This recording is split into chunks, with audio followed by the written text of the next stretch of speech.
back at it. Richie's vlog. Hi.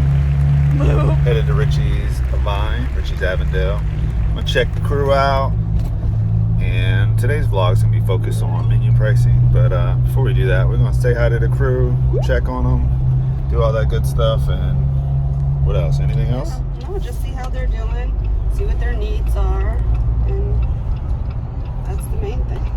We're filming today on great iPhone, so it's gonna be a lot of handheld action. We're waiting for our for an intern.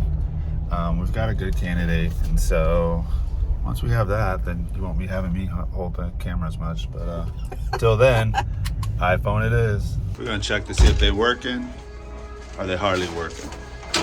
Working hard or hardly working? Banana! Renee! Donnie Money! ¿Qué pasa? Viva la grasa! Looking good. Getting the fryers filtered. Chicken looking good. Let's check the line out.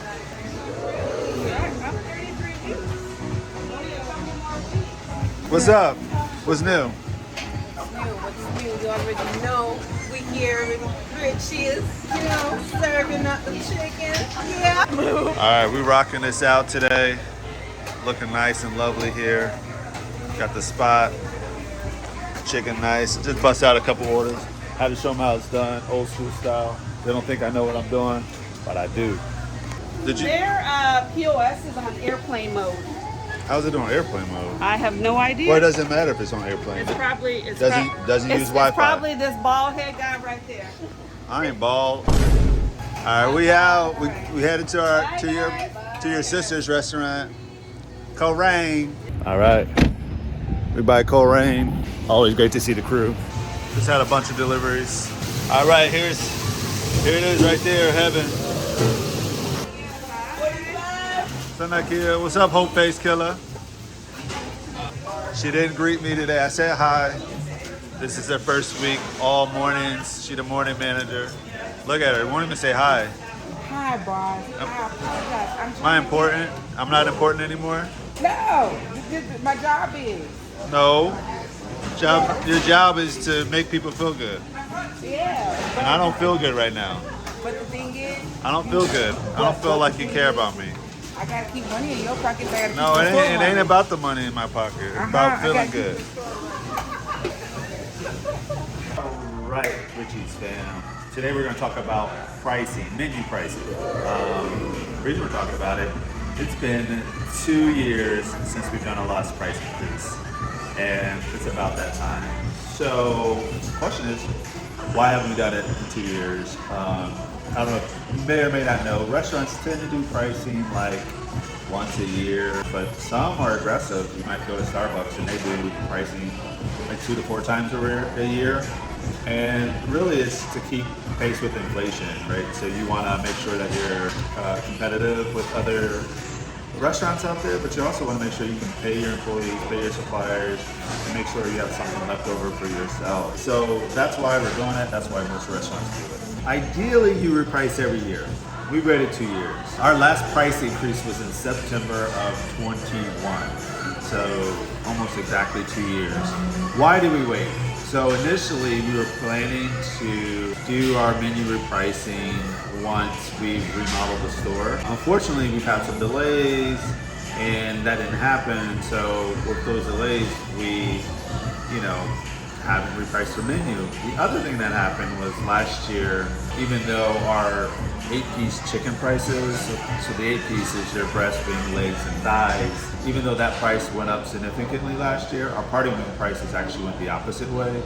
And so we weren't having a big impact on our margins. And so our food costs, even though with all the crazy fluctuations in price, stayed around 30%. So it wasn't super urgent, but in the last month and a half, party wing prices are up 30% and 8-piece prices have not come down. So like our food cost is steadily climbing pretty rapidly. And so it's super urgent that we reprice our menu so that we're competitive and that we're able to take care of our team. Because ultimately, if we can't price it right and we can't stay in business, we can't take care of our team. And that's super important for us and be around for the community. So how do you reprice a menu? I'm not a menu pricing expert or restaurant expert, but I'm just gonna give you my perspective.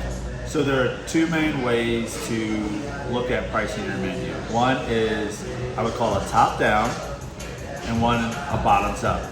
So let's review the top down. So the top down is really looking at your competitors out there and seeing what they're pricing their menu at. And so for us, a chicken focused soul food restaurant that's fast casual in nature, we can look at places like Popeyes, KFC, for reference points, but we also look at sit-down soul food restaurants and other types of restaurants just to see what are the general prices out there and what is the customer expecting. Another way that you want to look at it too from a top-down approach is also looking at substitute pricing, right? So if they're not eating at Richie's, where are they eating at and how much are they paying for a meal?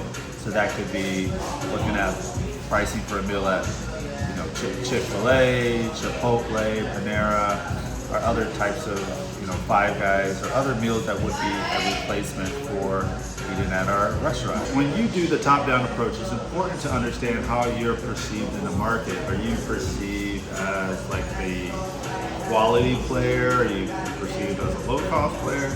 That helps you understand how you should price your items. For us, we spend a lot of time focusing on quality, customer service. We don't ever believe we should be priced lower than our competitors such as KFC and Popeyes. So it's important for us, we think the value that we provide to our customers is that you're getting a meal priced similarly to KFC or Popeyes, but much higher quality, a much better customer service experience, and just an overall better experience. And so how does this really work? So we actually go out to these different restaurants, visit them.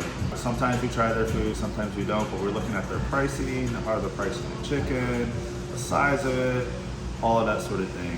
And we do that for our big piece of chicken, for our party wings. We look at competitors such as Wingstop or BW3s to see what they're serving and that sort of thing. And the reason it's so valuable to look at, I would say, national competitors is because they have full-size finance teams that their whole job is to make sure that their menu is priced properly and that they consider all the different factors. So it's just a great benchmark to essentially piggyback on the finance teams of these, multinational corporations when you're pricing your menu. We often will visit different competitor locations throughout the city to see if their pricing is consistent. And most often we consider most heavily the restaurants that are their pricing that are close to our restaurant because those are the nearest competitors to us. So funny story, we actually needed to get some pricing from Popeyes the other day. And my wife's like, I don't want to go in, they're gonna recognize us. And I said, no, they're not gonna recognize us. So I go into Popeyes just to check out their pricing. And lo and behold, the GM comes from behind the counter. I know you guys from Coleraine. How's it going out there? Y'all started construction. I love following you guys on YouTube and Instagram. And we are competitors, so it was a little embarrassing, but I took it I rolled with the punches. I thought it was funny. So we looked at their pricing and it was much, much higher than ours. But I think it's good to look at your competitors. I always am reminded of the Sam Walton story where they said that he was visiting a retailer in Brazil and they found Sam Walton on the floor measuring the distance between aisles to see if they had some competitive advantage.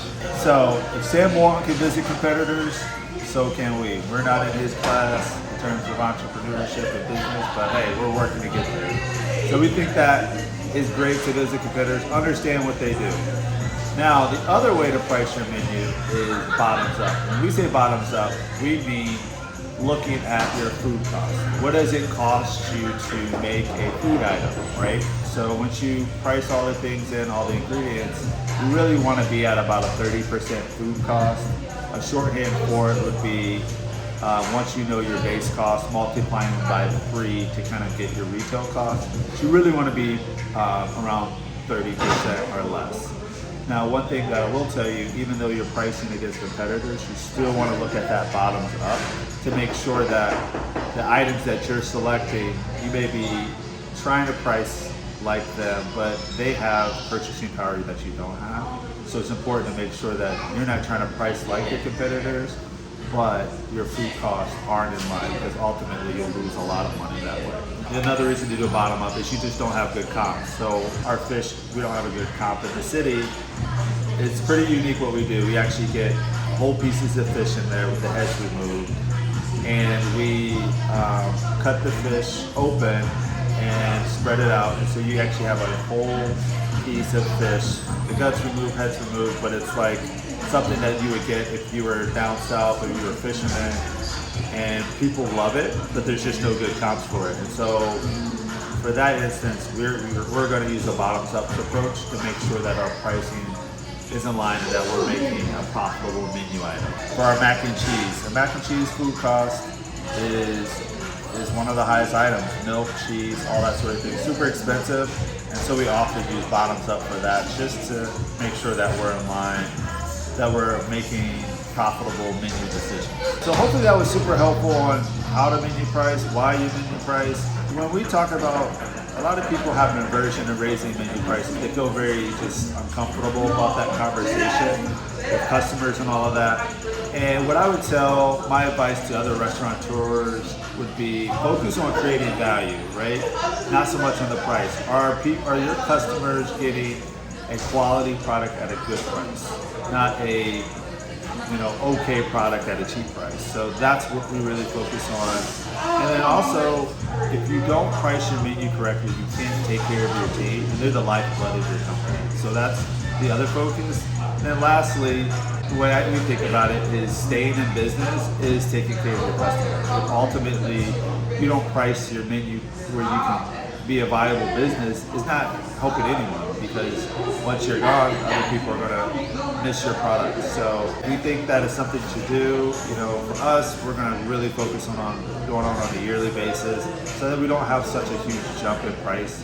But it is a practice that all small business owners need to pay attention to. So hopefully this was helpful. And if you guys like this sort of content, make sure you like and subscribe and let us know in the comments.